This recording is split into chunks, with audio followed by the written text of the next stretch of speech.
Welcome to Wisdom of Christ and Deeper Senses of Life. Ụmụnna m, ana m anabata ihe mmemme anyị WDS. Ebe anyị ka anọ ka akwụkwọ 1 John 5 verse 16 down. Part 4, agba nke anọ. All wrongdoing is sin, but there is sin leading to death. Maturity and Divinity series. Ya wee dị ka ọ dị Chineke si chọọ na ntozu oke n'ime onye nwe anyị. Chineke nke bi n'eluigwe, onye dị nsọ nke Israel, metụ ndị na-aṅa m ntị aka n'obi ka ha nabata eziokwu nke na-aka ilu, ka o wee were nnapụta pụọ n'ọnwụ, nnapụta pụọ n'ọkụ ala mmụọ, nnapụta pụọ na mbibi site na Kraịst Jizọs bụ onye nwe anyị. Amen. Nwanna m, mmehie dị gị mee ya, ọ gaghị etigbu gị mgbe ahụ, mana ị ga-aga ọkụ mmụọ n'ihi mmehie ahụ ị na-ebi ndụ na ya. Mana ọ nwere mmehie ndị bụ gị mee ya gị zụta ọnwụ akọkọ ọhịa akwụkwọ nsọ na-ekwu. 1 John nke mbụ isi nke 5 amaokwu nke 16 gbada. Proverbs 11:18-19 akwụkwọ ilu Solomon isi 11 amaokwu nke 18 ruo na 19. Ọ ya ka m ji sị na o nwere ọ dị mmejọ ihe ị ga-eme ka ị weta onwe gị nsogbu. This is why I said there is this wrongdoing you commit, you invite destruction upon yourself quickly.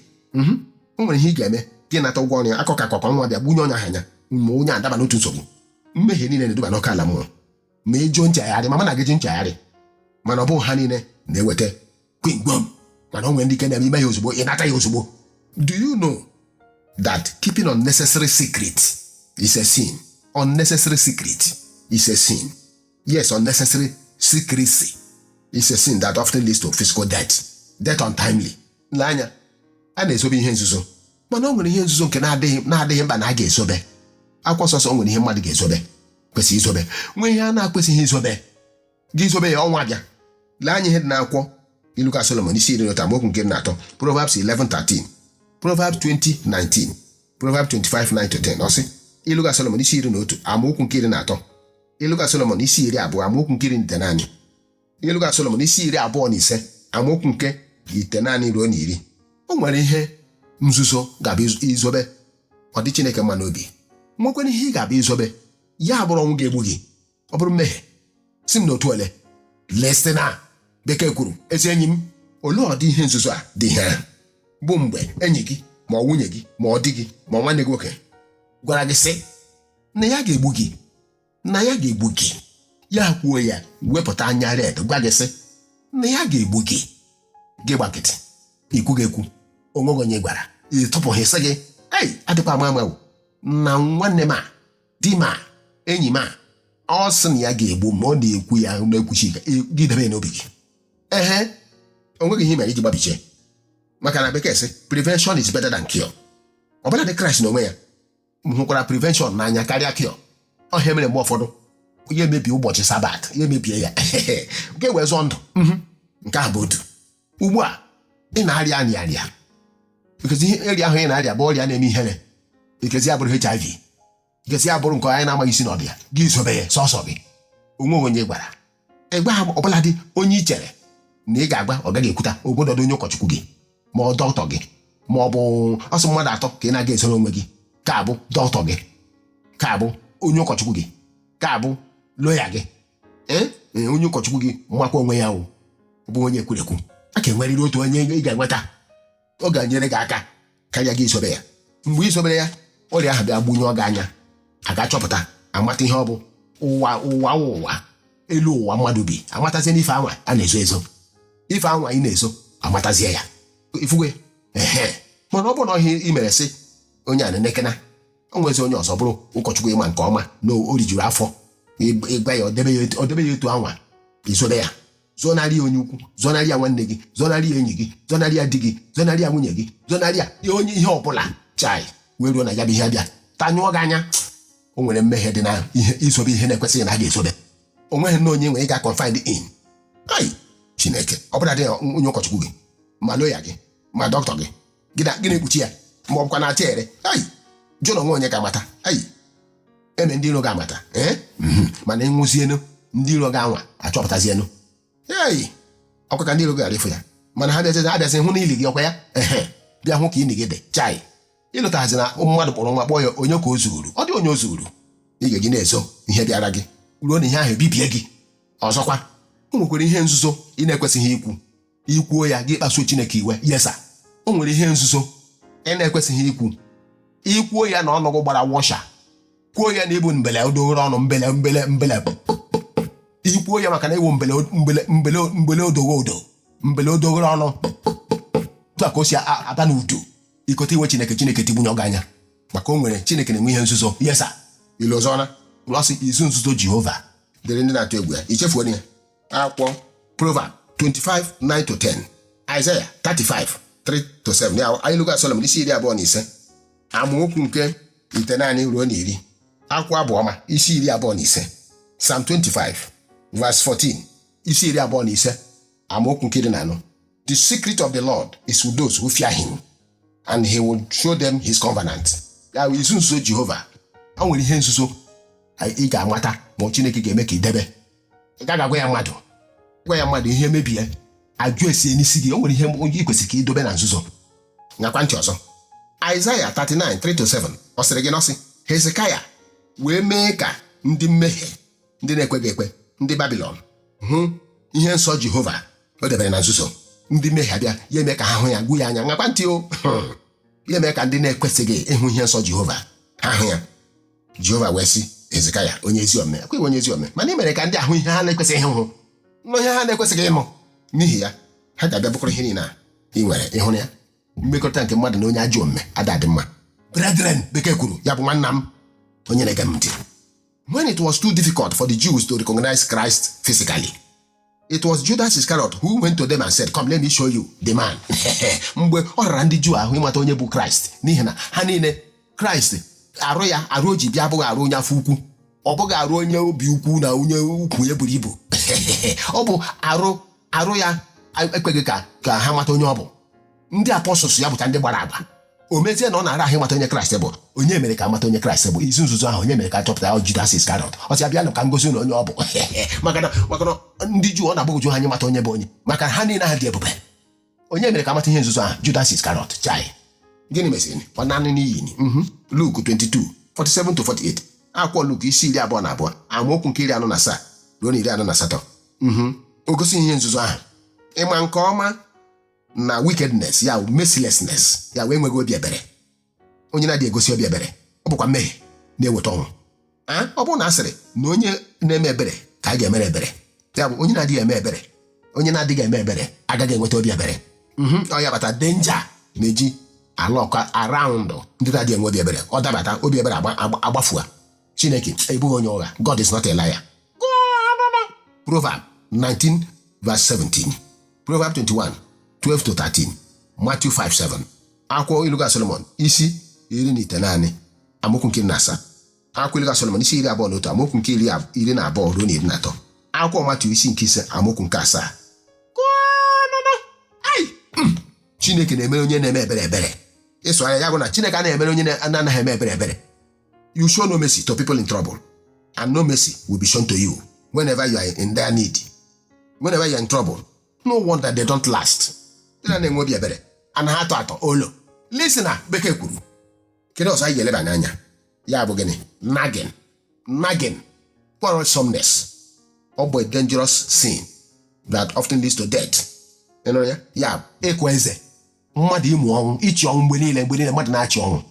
Geleta nwaanyị na-achị ọnwụ, okwu n'ụka. Geleta dị na-achị ọnwụ mgbe niile, okwu ahụ na-afụ ya ụfụ mgbe niile. Ọ bụ mmehie na-eweta ọnwụ.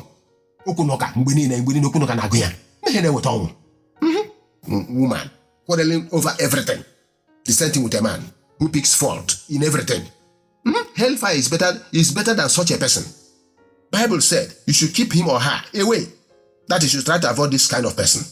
To avoid untimely death. A nagging woman, a man who nags. Ahụ na-achị ịhụtara onye nwoke na-ahụ na-afụ ụfụ mgbe niile ahụ na-achị nwaanyị otu aka mgbe niile akwa eze. Gụọ ọnụ Proverbs 22:24-25, Proverbs 21:9-19. Ya wee Iluga Solomon isi 22 amaokwu nke 24 ruo na 25. Na akwụkwọ Iluga Solomon isi 21 amaokwu nke 9 na amaokwu nke 19. Onye nwaanyị gbata n'ọsọ kụziere anyị na ihe ndị a ha amaghị, ụfọdụ amaghị na ihe ndị a bụ mmehie na-eweta ọnwụ. The New Testament Bible calls this type of people fault finders. They find fault in everything, yet in them they have their own faults. very conspicuous for everyone to see. Ha na-achọpụtakarịrị fault. Ma ha nwajupụtakwa na fault o, ha nwajupụtakwa na amaghị eme, mana agaghị agụ ige anya, agaghị achọpụta ka ị na-emete. Ọ ebe aka anya ha ga-adị. Ma n'ime ha, amaghị eme jukwe n'ime ha o. Jude 1:16-18. Akwụkwọ Jude isi nke mbụ, amaokwu nke 16 ruo na 8. Akwụkwọ Proverbs isi nke 6, amaokwu nke 12 ruo na 15. Proverbs 6:12-15. Akwụkwọ Ilu Solomon isi 19, amaokwu nke 11. Proverbs 19:11. Akwụkwọ Proverbs isi nke 16, amaokwu nke 32. Proverbs 16:32. Ị hụrụ ya? Ihe niile ọkara maracha anya ya agaghị anụ n'ime onwe ka ya ịchọpụta onye na-emetaghị ya. Mgbe ụfọdụ ya ebute ajọ ọnwụ eziokwu ndụ. Brethren, ya na anyamisi na-esokwa ya na anyamisi. Okay, boasting. If you touch, I kill you, megbunye ọga anya. Ị makwa onye mbụ. Nga megbunye ọga na ebe ọ dịkwa megbunye ọga anya. Onye ahụ agazi egbuo ya ozugbo. Empty boasters. Makwa ebe m si. Isi ebe akwụkwọ James sị ndị na-anya isi echi ma ha amaghị ihe ụbọchị na-enye echi onye nwe anya sị ha bịaba. Anya akwụkwọ James kwuru ngeme nke ata ngeme nke echi na nwanne echi oruo n'abalị asị ya bịa ozugbo ọnwa abịala bịa. Ọ sị gị kama gị kwuo sị ọ bụ na Chineke ga-ekwe. Akwụkwọ James isi anọ amaokwu nke 13 wee ruo na 17. James 4:13-17. Ndị ebe a nwanna m ịma nke ọma na laziness. Ụmụnna m nwere ndị na-akpọ ya ịda ngana. Ụfọdụkwanụ ma na-akpọ ya onye ọbụ. Ya bụ onye nwere ndị obodo na-akpọ ya ịda ngana, were aka na abụ itinye n'ọkụ. Jehova go bring am. Mana laziness bụ mmehie na-eweta ọnwụ. Akwụkwọ nsọ sị, if you are not ready to work, forget about eating. You are not ready to work. You see greed overtaking you. Stealing, robbery overtaking you. Ndị dị lazy na-enwe anya ukwu. Ndị na-ada ngana na-achọ ka ha bute ya otu mgbe, nwụọ otu mgbe. Mana ndị na-agba mbọ na-alụ ọlụ nwe okwukwe na Chineke ga-agosi ha n'ịgba mbọ. Ha nwere obi ga ya sị na ya achọghị iti aka na bute ya taa nwa echi, na ya chọrọ iji aka ya gbaa mbọ onwe ya. Otu nwatakịrị gwara onye ụkọchukwu sị ya na ya ga-eme ka ọ wụọ bilionia. Ọ sị ya mba, na ya ga-agba mbọ onwe ya. Ndị moto oge Chineke ka wụọ bilionia ya bụ na ije gbuo wayo. Laziness is a sin that leads to so many evil and untimely death. Yes, sir. Ndị na-resort to cutting corners in order to make it in life. Ndị ịrụ ọrụ bụrụ nsogbu, gbaa mbọ ya bụrụ ha nsogbu, ha chọ ka ha bute ya otu mgbe nwụọ otu mgbe. Lee ya na akwụkwọ Proverbs 20:4. Ilu Solomon isi 10 amaokwu nke 4. Proverbs 19:15. Ya bụ Ilu Solomon isi 19 amaokwu nke 15. Ilu Solomon isi 9 amaokwu nke 7. Proverbs 9:17. Ilu Solomon isi 21 amaokwu nke 17. Proverbs 21:6-7. Have you forgotten? Ichefuela. 2 Thessalonians 3:10. Ephesians 4:28. Let him who stole steal no more, but let him labor and get what to eat and what to give to others. Ya onye na-ezu ohi Jesu na ya lụọ ọrụ nweta ihe ọ ga-eri, nwetakwa ihe ọ ga-enyetụ ndị ọzọ. Ọ bụ na ị gaghị arụ ọrụ, achọkwala iri nri o. Mgbe ahụ ọnwụ ga-abịanụ. Ya bụ ya onye na-ada ngana, laziness. Listener, Bekee kwuru, pride is another sin that leads to death. Chai, nganga mpako bụ mmehie ọzọ na-eweta ọnwụ. Saul was arrogant that he looked down upon the word of the Lord. Ọ dị nganga, ọ dị mpako nke na o letara okwu Chineke anya, onweghị ihe o ji ekpọrọ. Otu aka ọ dị ọtụ n'ime bụ ndị nke Chineke na ụmụ Chineke taa enweghị ihe ha na-eji okwu Chineke kpọrọ. Nebukadneza ọkwa ihụrụ tesi chụtuo ya n'ime nganga ya, chụba ya n'ime ọhịa arụ 7. Ndị dibịa abịa gwuo enu gwuo ala ka e wee gwọta ya. Otu abụghị ezi. Etu aka ọ na-adị mgbe anyị ji nganga kọta nsogbu.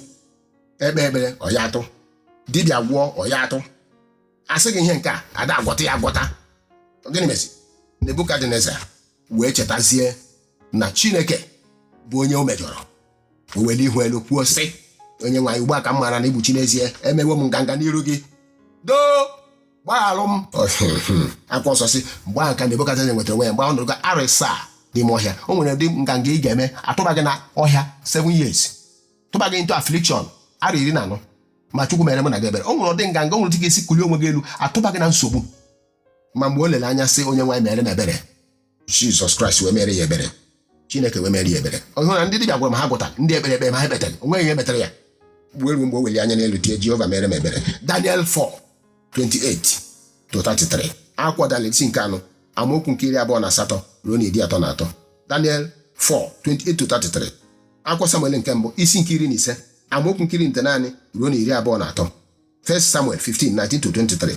Akwụkwọ Eliga Solomon isi 16 amaokwu nke 8 ruo na 9. Proverbs 16:18-19. Ọ sị mgbe nganga bịara mbibi abịala wo. Nganga bịa mbibi abịa. Ị nwekwara ike gụọ James 4:5-6. Ọ sịrị gịnị? Ọ sị n'eziokwu Kraịst kpọrọ ndị nganga asị. Kraịst kpọrọ ndị mpaka asị. Gịnị ka ọ na-amụpụta? Ọnwụ eru eru ka mụ na gị si na ya gbapụ.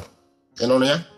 Ọ na-amụpụta gịnị? Ọnwụ eru eru ekopo gị kogobe nwe gị ebe na ọ bụghị ya. Ofu nwatakịrị na-agwa anyị na papa ya wụ bilonia. Oge anyị na-agụ akwụkwọ anyị nọ na dọmetrị, nwatakịrị ya sị papa m wụ bilonia.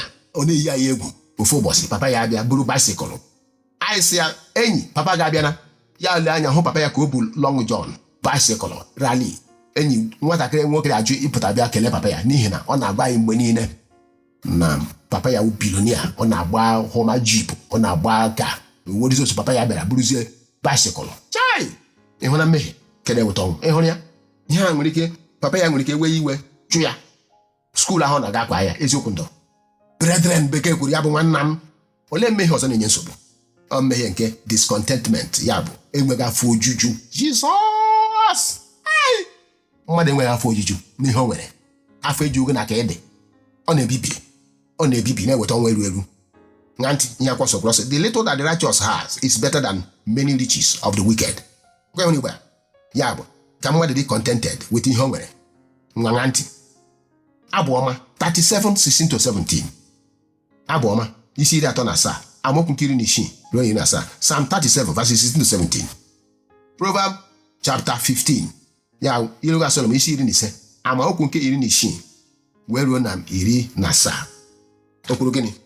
Ọ sị nwantịntị onye ezi omume nwere ka mma karịa akụ na ụba bajusi ebe niile nke onye mmebi iwu. Chai! Ngwa ṅa ntị. Ọkwa ị na-achọ ọcha kwa eziokwu?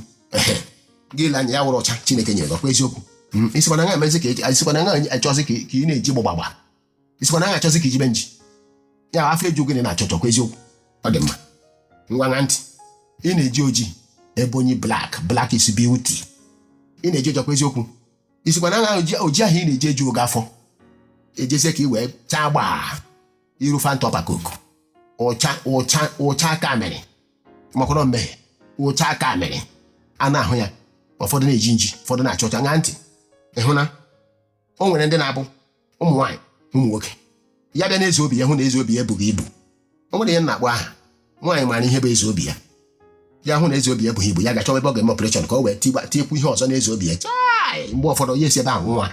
Mmehie na-eweta ọnwụ. Ụfọdụkwanụ eze obi ha buru ibu. Kama ọ ga-ejupụta n'obi ụtọ na ọ nwere eze obi ya buru ibu. Ya echụmọta ọ ga-esi ga mee operation belata ya enyi mmadụ enweghị afọ oju ka Chukwu si mee ya. Kama ọ ga-edigara na-ese obi ya o nwere bubu ya ebe ahụ. Ya chọwata ọ ga-esi mee operation belata ya. Onye nke ya ebere mpe achọwata ọ ga-esi chọta ebe ọ ga-eweta ihe ọzọ tọnye na ya. Ṅa ntị. Nwere otu nwata nwaanyị nwetara nwoke amama onye tirela ya maọbụ enyi nwoke amaghị m. Ịhụ na nwata nwaanyị a aga were ngwongwo na ngwongwo kwajuo na azụ ya bọmbọm, were ihe pad ngwongwo na ngwongwo kwajuo na bọmbọm. Ya wụzie na o nwere bọmbọm buru ibu. Enyi ṅa ntị na mmadụ ebe a nọ ọ dịzị ka na ha gba egwu. Ịmakwa ihe na-agba gị ya live story. Ị hụkwara ngwongwo niile ha kwajuziri n'azụ ya ayọpụ. Enyi public assault. Ya ayọpụ oshi agba nwata nwaanyị a. Amatazie na ihe ndị ọ kwajuru n'azụ ya wụ fake. Enyi kedu otu gịrịgịrị dị ji oju oge afọ? Ịchọkwazie ka ị nwee backyard. Enyi kedu otu backyard ị nwere ji oju oge afọ? Ịchọzie ka ime operation ka ọ wee dekpenye mmehie ajọ omume. Ngwa ṅa ntị. Ọ gịnị mere ọtụtụ anyị ji baa akwa n'obodo a? Ọkwa ndị afọ ha buru ibu kama a ga-ha digara n'afọ ukwu ha hapụ otu a asọpụrụ ha afọ ijubim. Nwaanyị gị na-agaja ịmakwa ndị idol ya aga ka ọ ga mee artificial operation ka o wee belata afọ. Gịnị mere? Ọnwa abịa echere ọba egwuregwu ọtọ mmadụ si n'ụzọ taa nwonye anya fa. Kedu ịtụ na mmadụ agaghị enwe afọ oju na nke ojii na nke o nwere? Onye mkpụmkpụ ejebu high heel. O nwere ndị bụ ha dị mkpụmkpụ afọ eju ha were ya etu ọnụ were ya anya isi. ụfọdụkwanụ eji bo heel ka heel oru ebe ọsọ dara ha si n'elu heel kpọpụ oju olu ọ bụ ọnwụ. Onye tokwe n'ogologo ịma na itoro ogologo nke ọma n'ime ogologo ahụ itoro kwa eziokwu ijekwe buru high heel gbọba n'ọkwụ kwa ya nya ma ogologo ahụ itoro edo anya na itoro ogologo ya wito oh my Jesus ịgbara nkịtị ọkwa gbajie ọnwa bịa kedu etu bụ na ego ị nwere nwa obere ị nwere ego nwa obere kwa eziokwu ya wụ na ị ga-arụta bedroom 2 na 3 kwa eziokwu ị ga-arụ ya nwe afọ ojuju ịhụzi onye mgbu ego ịgbagote chibute ego a ya rụọ flat ụzọ 4 na 3 ka ị hapụzie imetụ aka gị ruru jee chọbazi otu ị ga-esi nweta ego ahụ nwa chọbazi otu ị ga-esi n'ala ụlọ ị na-aga akwụcha nwụ ruo mgbe ebi ka ị wee rụọ ka ọ rụrụ ka ị wee mee ka o mere chai. Ụfọdụ mmadụ na-akpụ ya anya dọrọ agha ma ọ bụ akpịrị ogologo jọgburu onwe ya na njọ. Nwaanyị nwere akwa ka ahụ iyi ozugbo ahụ nwere ka onye ọzọ yi ndị ịwụsana nke ahụ iji ịchọbara nke ahụ ịhụgo onye ọzọ ka enyi nke ọzọ ịwụsana ya nwe ndị ga-aga na abati ha onwe ihe eji akwa eme ya bụ gịnị ụsa. Ndị be anyị na-akpọ ya ụsa. Mmadụ ịsa ụsa o yiri nke a ọ dịkwa mma na anya ọ dị mma ozugbo ọ hụrụ onye ọzọ yi nke ọzọ o wụsana nke ahụ ọ chọrọ nke ahụ gaba ajọ omume na-eweta ọnwụ. Ya afọ onye ruru ụlọ elu ọ chọrọ ọnwụ ụlọ ala ka ọ chọrọ onye ụlọ ya akwa ịdị ya ọkụ n'ahụ nwoke nwere ike jezie n'ala ụlọ ọ na-aga akwụta ka o wee ruo ụlọ elu. Ihe a nọ n'etiti ndị ụkọchukwu ọ nọ n'etiti onye ukwu na onye nta oke ịsa ọsa enweghị afọ oju na nke iji na nke ị nwere. Makwa na o nwere ụfọdụ ndị jere na redio kwuo okwuchukwu maka na o nwere ndị ha hụrụ na-ekwu okwuchukwu ọ sị gị gịnị ka onye agara na-ekwu okwuchukwu na redio ọ bịa nwa onye na-aga ekwu okwuchukwu na redio ka ọ na-ekwu gịnị meziri ọ na-agụ n'onwe ya enu ka o wee dị ka onye ama ụwa ma onye bụ onye ụwa ma fake ụwa ma original. O wee dị mkpa na mmadụ kwesịrị inwe afọ ojuju na nke o nwere eziokwu ndụ. Mmadụ kwesịrị inwe afọ ojuju afọ kwesịrị ijugu etu Chukwu jidebe gị ọ bụ ezi ome afọ eju gị ọkwa ihe a na-ebute oke ekworo oke nkwulu oke nkwụtọ mgbe olile anya ọ dị nwe ka onye nke ahụ anyụkwa abatana ukwu m na ọka bana ka e wee sị. Mana ọ na-adị mma ngozi na-adịrị ndị na-agọzi agọzi maka na ha na-enwe ngozi otu a. 1 Peter 3:9 akwụkwọ Pita nke mbụ isi nke 3 amaokwu nke 9 ya bụ ezi enyi m onye na-ega m ka ichefuola Judas Iskarịọt ego na-ejide onye njide ego o wee hụzie mmanụ dị oke ọnụ ahịa nwụrụ onye nwe anyị ya bịa cheta otu o si erite ọ sị ya mmanụ aka ewerekwere nye metụ ụmụ ogbenye enyelegodo wee mmanụ nya na-arụ Kraịst Jizọs onye na-asị ha ngozi na-adị ndị adị amanụ nya na-arụ m ya wụ ọnwụ na-adịrị ndị na-amanyụ na-arụ m o wee mmanụ ọnya nwa ya nke ahụ na-ejide ezu. Ezi enyi m na ntị mmadụ enweghị afọ ojuju ị nweghị nke ị nwere ole mmadụ nyere gị eji oge afọ nke enyetụ ga-enyeta ji oge afọ ọcha ga anya ukwu. Proverb 30:8-9 akwụkwọ Proverb isi 30 amaokwu nke 8 ruo na 9 akwụkwọ Proverb isi 28 amaokwu nke 19 ruo na 20 Proverb 28:19-20 akwụkwọ Ilu Solomon isi 20 amaokwu nke 17 Proverb 20:17. Ihe ndị a niile bụ mmehie na-eweta ọnwụ mana mmadụ amaghị. Ezi enyi m ihe a na-eji akọ akọ ọlụ ebube bụ ka ịmata ndị ama n'ime ọlụ ebube n'ime okwu nchegharị na chegharị anọ ọlụ ebube dị ebe ahụ adị na-achọzi ọlụ ebube ka ị wee nọ n'ime njọ na-anata ọlụ ebube emezina nke ahụ eziokwu ndụ. 2 Thessalonians 2:7-12 akwụkwọ ndị Tesalonaịka nke 2 isi nke 2 amaokwu nke 7 ruo na 12 ihe a na-eji akọ akọ ọlụ ebube ọ bụ ka ị mara na Chineke na ọrụ ịdịba ama. Ị hụra ihe a bụ nwata nwaanyị ọ dị ime dọkịta sị o nweghị ihe ọzọ a ga-emezi ya na ọwa ọpụreshọn nwezi ihe masị ya ga-eme. Nwata nwaanyị dị ime wee sị dọkịta ya biko ka ya wuru okwu ọnụ Chineke tekwasị n'afọ ya na ya kwere n'okwu niile nke Chineke na-ekwu. Dọkịta sị ya gịnị bụ okwu ọnụ Chineke ọ sị anya hapụrụ mgbe ọ hụrụ okwu ọnụ Chineke the word of God. Dọkịta na-ele ya anya ome onwe ya anoint nwanne ya bịara n'ụlọ ọgwụ ebe ahụ. Dọkịta gaghị ire efe ihe eji mee ọpụreshọn ka nwa pụta enyi ozugbo ahụ nwa ebe nwa etie dọkịta etie sị well na ya kwenyere na the word of God. Enyi hụrụ ya nakwa ntị enyi kedu ihe na-anyara isi ka ihe iji anya isi kedu ihe iji arụsị na ọgwụ agwagwa anya isi hapụ Kraịst Jizọs. Ị hụrụ ihe abụ onye WDS ọ bụ caretaker o wee gwa onye a na-enye nsogbu n'ụlọ si apụa n'ihi na onye ahụ anaghị emoto kwesịrị mana onye a mana ya bi n'ime ekwensu na ya nọ n'ime ebe gbọrọ ọchịchịrị na o nwere ebe obi lọngụrụ so onweghị ihe mmadụ ga-eme ya asị ya akpapụ ọjụ akpọghị ya ka ọta ọjụ onye a bụ caretaker batara WDS wee bịakwute m wee sị m na ihe agwụna ya ike n'ihi na nwoke ahụ agwana ya na ọ ga-anwụ, na ya ga-emerụ ya ahụ, ya jee were kebụl ya kọtụa.